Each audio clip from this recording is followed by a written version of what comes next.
श्रोतेहो नमस्कार। मी doctor Priyanka M Desai, आयुर्वेदिक beauty आणि hair care expert. तर मागील व्हिडिओमध्ये आपण पीसीओडी म्हणजे नेमकं काय, त्याची कारणे काय आणि लक्षणे काय हे पाहिलं। तर आज आपण पीसीओडी डिटेक्ट झाल्यानंतर काय उपाय करायला हवे ते पाहूयात। तर त्यामध्ये सर्वप्रथम आहे आहाराचे नियोजन, दुसरा आहे व्यायाम, तिसरा आहे स्ट्रेस मॅनेजमेंट आणि चौथा आहे औषधी चिकित्सा। तर क्रमाने आपण पाहत जाऊ। तर त्यामधील पहिला आहे आहार। पीसीओडीची जेव्हा पेशंट येते तेव्हा तिला सांगितलं जातं की तुम्ही पहिले वजन कमी करायला हवं, कारण पीसीओडीच्या स्त्रीमध्ये लठ्ठपणा आलेला असतो। तर आहाराचे नियोजन करणे अतिशय तिथे गरजेचं असतं। त्यामुळे डेली जो आपण आहार घेतो त्यामध्ये 1500 ते 1600 कॅलरीज पर डे असं आपल्याला जाणं गरजेचं असतं। म्हणजेच काय, जो महाराष्ट्रीयन आहार पाहिला तर त्यामधून सकाळी 2 चपाती, 1 वाटी भाजी, 1 वाटी पातळ भाजी किंवा वरण, तसेच 1 वाटी कोशिंबीर आणि 1 वाटी भात म्हणजे छोटी वाटी। तर यामधून प्लस संध्याकाळी 1 भाकरी, त्यानंतर 1 वाटी कोशिंबीर, 1 छोटी वाटी भात, 1 वाटी सुकी भाजी आणि 1 वाटी पातळ आमटी किंवा डाळ। अशा प्रकारे जो आहार आपण घेतो दिवसभरामध्ये त्यातून 1500 ते 1600 एवढ्या कॅलरीज जातच असतात। त्यामुळे हा आहार सोडून इतर काही अरबट चरबट गोष्टी असतात त्या खायला नको असतात।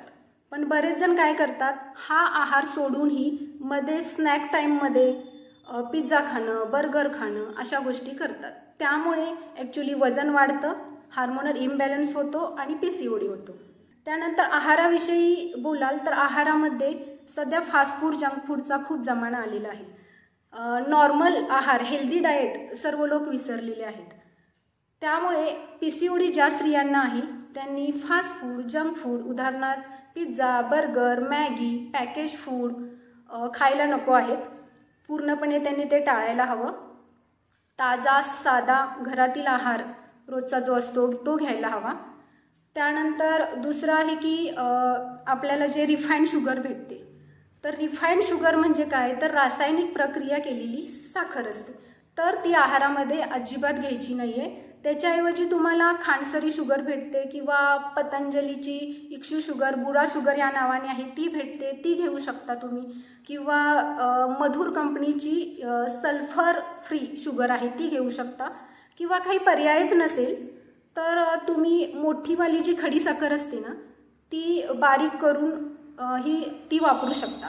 तसेच साखरयुक्त पदार्थ म्हणजेच रिफाईंड शुगरपासून बनवलेले वेगवेगळे पदार्थ, त्यामध्ये काय काय येतं बरं, तर मिठाई किंवा वेगवेगळे हे असतात, स्नॅक्स असतात, बेकरीचे प्रोडक्ट्स असतात, पेस्ट्रीज असतात, केक असतात।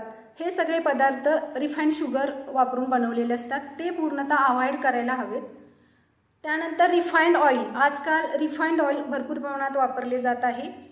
बाहेर जे वडा, समोसा वगैरे जो खातो आपण त्यामध्येही रिफाईंड ऑइलच यूज केलं जातं, पाम तेलही यूज केलं जातं। त्यामुळे शक्यतो बाहेरचे पदार्थ पीसीओडीच्या स्त्रियांनी अवॉइड करायला हवेत।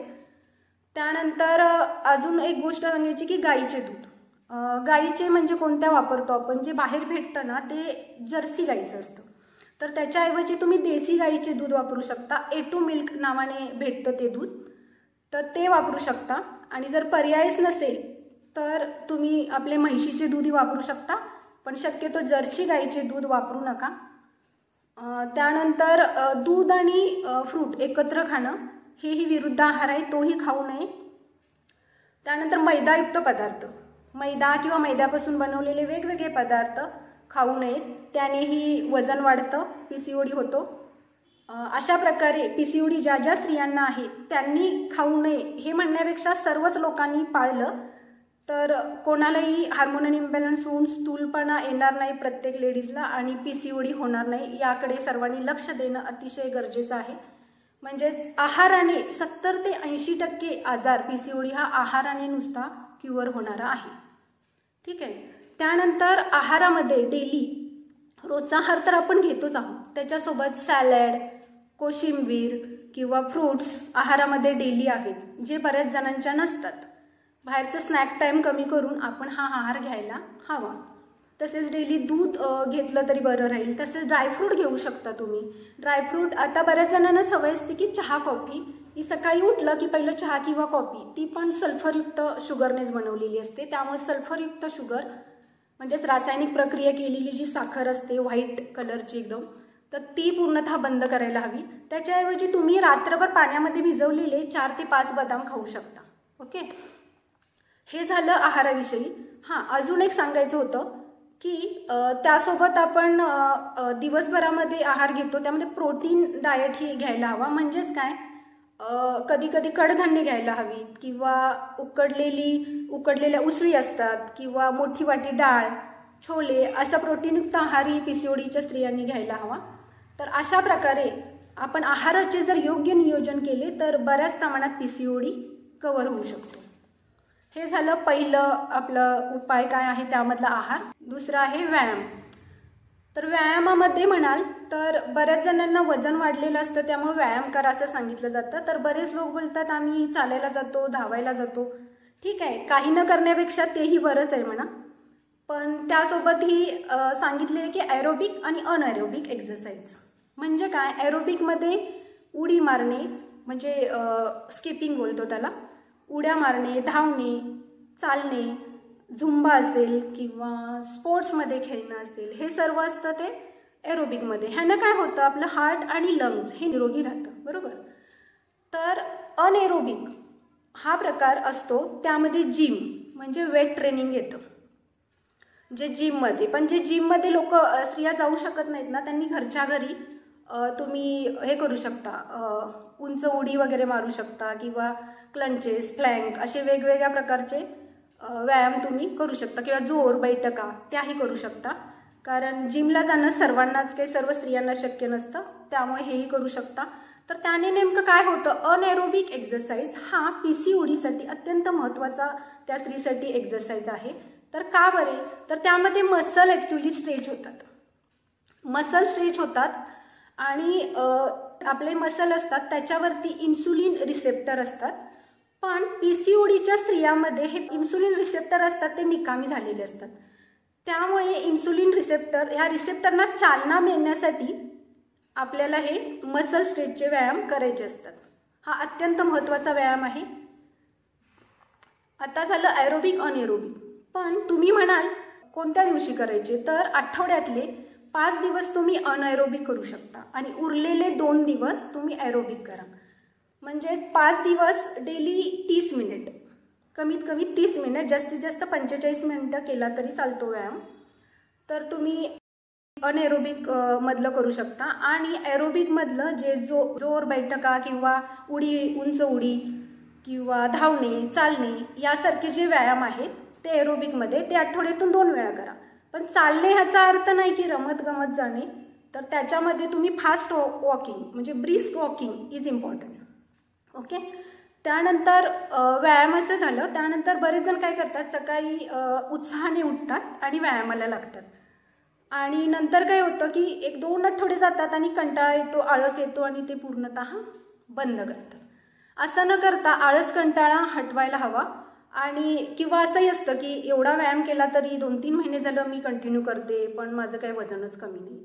पण असं काही नसतं. तुम्ही जर कंटिन्युटी ठेवली, पूर्ण डेडिकेशनने वेळ ठरवली, डेडिकेशनने ती फॉलो केली तर तुम्हाला रिझल्ट हा मिळणारच आणि वजन कमी होणार आणि पीसीओडी बरा होणार. त्यामुळे सर्व स्त्रियांना एक रिक्वेस्ट आहे की आहार आणि व्यायाम ही सर्वात मोठी ट्रीटमेंट आहे पीसीओडीची. औषधी चिकित्सा तर येणारच आहे, त्याच्यासोबत तुम्ही जर हे केलं तर लवकरात लवकर फरक पडू शकतो, यामध्ये अजिबात शंका नाही. त्यानंतर व्यायामानंतर येतं ते स्ट्रेस मॅनेजमेंट. आता स्ट्रेस मॅनेजमेंट, स्ट्रेस ह्या जगामध्ये कोणत्या व्यक्तीला नाही अशी स्ट्रेस फ्री व्यक्ती शोधाल का तुम्ही? नाही.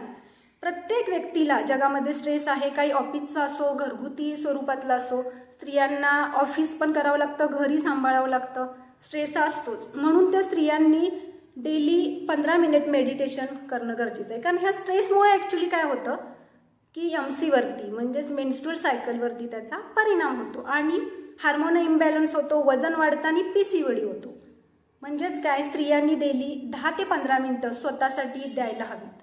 म्हणजेच मेडिटेशन करायला हवं.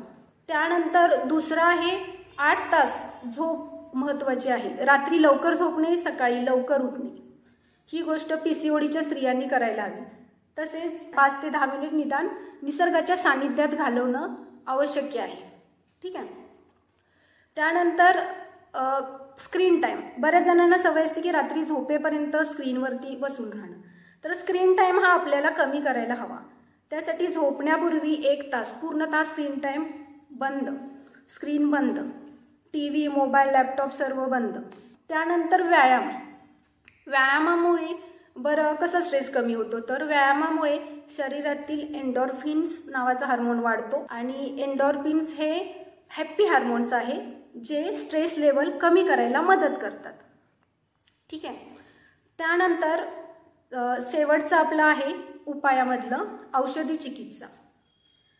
औषधी चिकित्सा ही अतिशय महत्त्वाची चिकित्सा आहे, कारण आहार, व्यायाम आणि स्ट्रेस मॅनेजमेंट ह्याच्यासोबत औषधही घेणं तितकंच महत्त्वाचं आहे। त्यामध्ये आयुर्वेदानुसार शोधन आणि शमन या 2 चिकित्सा येतात। शमन म्हणजे काय, तर तोंडी औषधं घेणं, 3 ते 6 महिन्याचा कोर्स असतो। म्हणजे प्रत्येक स्त्रीची जशी प्रकृती आहे तिच्यामध्ये किती लक्षणे आहेत, सर्वांमध्ये सगळ्याच लक्षणांचा समुच्चय नसतो। कोणामध्ये 1-2 लक्षणं असतात, कोणामध्ये सर्व असतात। अनियमित पाळी असते, कोणाला पिंपल येतात, कोणाचे केस गळतात, कोणाचं वजन वाढतं किंवा कोणामध्ये सगळी कारणं असतात। तर त्यानुसार ट्रीटमेंट प्लॅन केला जातो आफ्टर कन्सल्टेशन। ठीक आहे। त्यामध्ये शमनमध्ये काय येतं, औषधी पोटातून औषधं। शोधनमध्ये असतं ते आमचं पंचकर्म म्हणजे बॉडी प्युरिफिकेशन। तर त्यामध्ये वमन, विरेचन, नस्य, रक्तमोक्षण आणि बस्ती अशी 5 कर्म असतात। म्हणजेच काय, सर्वांना सर्व कर्म केली पाहिजे असं नसतं। प्रत्येकाची कन्सल्टेशन घेतल्यानंतर त्याची तीव्रता किती आहे, लक्षणं काय आहेत, त्या व्यक्तीची प्रकृती कशी आहे त्यावर ट्रीटमेंट ठरते आणि त्याचा कालावधी ठरतो, किती दिवस कसं करायचं असतं ते। मग यामध्ये वमन म्हणजे काय, तर उलटी वाटे दोष बाहेर काढले जातात। विरेचन म्हणजे जुलाबा वाटे दोष बाहेर काढले जातात। नस्य हे स्ट्रेस मॅनेजमेंटसाठी असतं, कारण स्ट्रेस खूप असतो PCODच्या पेशंटला, स्ट्रेसमुळेच PCOD झालेला असतो। तर त्यामध्ये नस्य म्हणजे औषधी सिद्ध तेल नाकात सोडलं जातं, पूर्ण चेहऱ्याला मसाज केला जातो ऑइलने आणि तेल सोडलं जातं। त्यानंतर रक्तमोक्षण म्हणजे रक्त काढलं जातं नसेतून।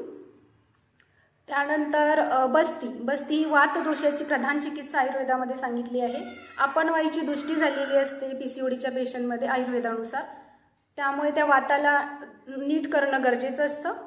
त्यामुळे वातदोषाची चिकित्सा म्हणून बस्ती केली जाते। बस्ती म्हणजे नेमकं काय असतं, तर बस्ती म्हणजे औषधी जो काढा किंवा तेल अल्टरनेट डे असतं। पहिल्या दिवशी काढ्याचा बस्ती असतो, दुसऱ्या दिवशी तेलाचा असतो। तर औषधी सिद्ध काढा हा संडास मार्गे त्या नलिका टाकून म्हणजे कॅथेटरने आत पास केला जातो।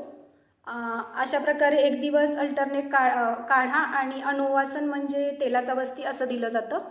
तर अशा प्रकारे आपण हे सगळे चिकित्सा पाहिल्या। म्हणजेच आज आपण PCOD झाल्यानंतर काय करायला हवे ह्याबद्दल परिपूर्ण अशी माहिती घेतली। तर अशा प्रकारे नवनवीन व्हिडिओ सहित आपण भेटत राहू। तोपर्यंत रजा घेते। धन्यवाद।